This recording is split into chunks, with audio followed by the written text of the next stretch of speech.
সপ্তদশ হুগলি চুঁচুড়ো বইমেলার আজ দ্বিতীয় দিন। আর বইমেলার দ্বিতীয় দিন মানেই প্রতিবারের মতো এবারেও সূচনা হলো আমাদের সভাঘরে।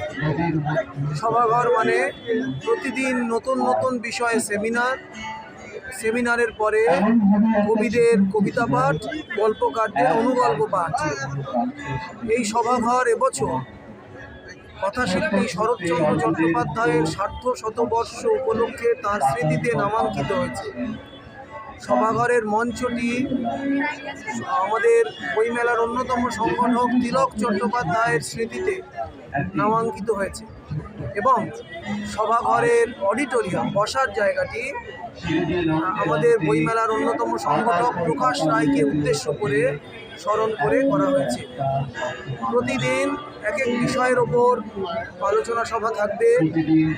আলোচনা সভার শেষে কবিতা পাঠ করবেন প্রতিদিন অন্তত 30 থেকে 35 জন মানুষ।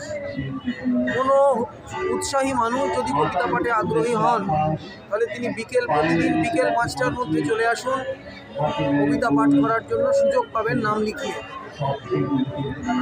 আমরা বলবো আমাদের এই যে প্রতিদিনের মনোজ্ঞ আলোচনা সভা শুনতে প্রতিদিন বিকেলবেলা 5টার সময় সভাঘরে চলে আসুন।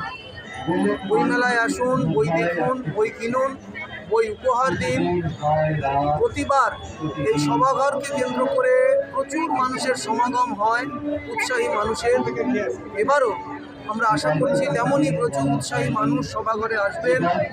তারা সভাঘরে আলোচনা শুনবেন, কবিতা পাঠে অংশ নেবেন, আবার হয়তো বই মেলা ঘুরে দেখবেন, বই কিনবেন। সকলকে আমন্ত্রণ রইল।